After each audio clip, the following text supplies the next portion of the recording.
Hello, Cuckoo, Shalom. How are you guys doing today? I'm doing pretty good. Can you believe it? Tomorrow is gonna be the last day. J'espère que vous portez bien. On est à la fin. Aujourd'hui, j'ai encore 5 paroles de sagesse à partager avec vous. Donc, sans plus tarder, let's get into it. You're working all things out. Oh yes, I will. Numéro 1. Un leader véritable assume ses erreurs et ne perd pas son temps à jeter la faute sur les autres. Je veux le redire. Un leader véritable assume ses erreurs et ne perd pas son temps à jeter la faute sur les autres. Oui, c'est ça un vrai leader. Quand tu as fait l'erreur, il faut toujours reconnaître que tu as mal fait. Les leaders qu'on a au Gabon, je ne dirais même pas que ce sont des leaders. Les leaders qu'on a en Afrique, ce ne sont pas les leaders, ce sont des boss. Ce sont des chefs qui disent aux gens ce qu'il faut faire. Mais eux-mêmes, ils ne mettent pas réellement la main à la pâte. Et quand ils ont fait une erreur, ils ne veulent pas reconnaître. Donc si tu veux être un bon leader, sache reconnaître tes fautes. Numéro 2. Diriger les autres nous réclame d'être des modèles. Car le leader doit donner l'exemple. Je veux le redire. Diriger les autres nous réclame d'être des modèles. Car le leader doit donner l'exemple. C'est comme je le disais. Un leader, c'est celui qui commence, c'est celui qui donne l'initiative. Le leader, c'est pas celui qui dicte les autres ce qu'il faut faire. Le leader, c'est celui qui monte. Leader, c'est celui qui lead. Donc, c'est celui qui dit aux autres, voici ce qu'il faut faire. Mais lui-même, il fait d'abord. Alléluia. Et ça me rappelle même hier. Hier, j'étais en train de parler dans un groupe WhatsApp de mes amis du lycée, Jean-Hilaire Obameyege. Il y a une nouvelle personne qui est entrée dans le groupe. Et donc, on parlait après, il y a quelqu'un qui a demandé, ils étaient en train de parler maintenant de la boisson, boire et tout. Après, on a demandé, qui parmi nous ici là même ne boit pas? Apparemment tout le monde boit. Alors j'ai répondu, j'ai dit que depuis que j'ai donné ma vie à Jésus-Christ et depuis un temps j'ai décidé d'arrêter de boire. Après m'a posé la question pourquoi. J'ai dit j'ai arrêté de boire parce que j'ai envie d'être un modèle pour les autres. Donc en réalité, à un certain point dans ta vie, tu ne regardes plus est-ce que ce que je fais va me détruire ou est-ce que ce que je fais c'est le péché ou pas. Tu regardes est-ce que ce que je fais est un modèle pour les autres.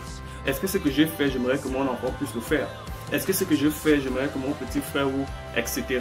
J'ai envie d'être un modèle pour les autres. Donc, en fonction de ça, je limite ce que je dois faire. Je ne vis plus seulement pour moi, mais je vis aussi pour les autres qui me regardent. Je suis un modèle pour les autres, alors je vais limiter de faire certaines choses. Numéro 3. Celui qui est sur une pente n'a pas besoin qu'on le pousse. Wow. Je veux le redire. Celui qui est sur une pente n'a pas besoin qu'on le pousse parce qu'il est là sur la pente. Donc quand je conduis souvent, quand tu es sur la pente, tu n'as pas besoin d'appuyer sur l'accélérateur. Ça descend seul quoi. Côté spirituel, ce que je peux dire c'est quoi? Quand tu as envie de plaire à Dieu, quand tu veux vivre selon l'esprit, c'est plus facile. Pourquoi? Parce que l'esprit va te pousser. Tu n'as pas besoin que les gens t'encouragent. Il faut aller à l'église, il faut lire la Bible. Au fait, c'est en toi quoi. Tu as envie de lire la Bible, tu as envie de faire du bien, tu cours après l'esprit. Et donc quand tu as cela, tu n'as plus besoin que les gens, n'est-ce pas, te poussent. C'est pour cela que je dis souvent, tous ceux qui ont abandonné la foi ou qui sont retournés dans le monde à cause de cette pandémie, en réalité, ils n'étaient pas déjà vraiment en Christ parce que plusieurs personnes, ceux qui étaient en Christ, ils se sont même rapprochés du Seigneur. Comme moi par exemple, je me suis rapproché du Seigneur pendant ce coronavirus parce que pendant ce temps, j'avais plus de temps de passer du temps dans la présence du Seigneur. Donc si une personne a abandonné la foi à cause du coronavirus, en réalité, il avait abandonné depuis, mais il cherchait seulement, il attendait seulement un événement, il attendait quelque chose pour quitter complètement. Le coronavirus ne devait jamais faire en sorte qu'un vrai chrétien abandonne la foi, mais il devait faire qu'il se rapproche davantage du Seigneur. Numéro 3. Quelles que soient tes qualités, n'oublie jamais que tu n'es qu'un vase d'argile. Waouh, je vais le redire. Quelles que soient tes qualités, n'oublie jamais que tu n'es qu'un vase d'argile. Le vase d'argile ne peut jamais en réalité se glorifier parce que c'est le potier qui l'a fait.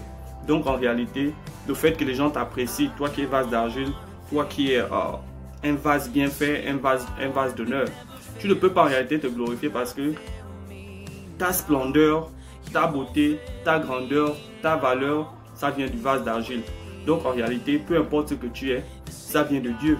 Tu ne peux jamais te glorifier, mais tu dois remercier Dieu qui t'a donné les facultés, les qualités que tu as. Numéro 4.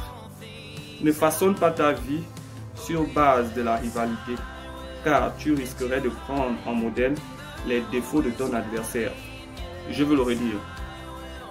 Ne façonne pas ta vie sur base de la rivalité, car tu risquerais de prendre en modèle les défauts de ton adversaire. Donc tu fais la rivalité avec ton adversaire. Maintenant l'adversaire par exemple il achète les voitures pour s'enorgueillir. Mais plus que tu es en rivalité avec lui, toi aussi tu veux faire sans savoir que tu es en train de prendre son orgueil. Peut-être que toi tu étais humble. Lui il a fait ça parce qu'il est orgueilleux. Mais puisque toi tu es en rivalité avec lui, tu es en défi avec lui, tu vas aussi faire et sans te rendre compte tu vas prendre son attitude. Donc ne cherche jamais à être en rivalité avec qui que ce soit. Soit toi, je dis à quelqu'un m'a dit, est-ce que tu as envie de devenir comme tel homme de Dieu? Je dis jamais. Je ne rêve même pas de devenir comme lui, je ne veux même pas devenir comme lui. Sois l'original de toi-même au lieu d'être la photocopie de l'autre. Ne cherche pas la rivalité, sois toi et Dieu te bénira.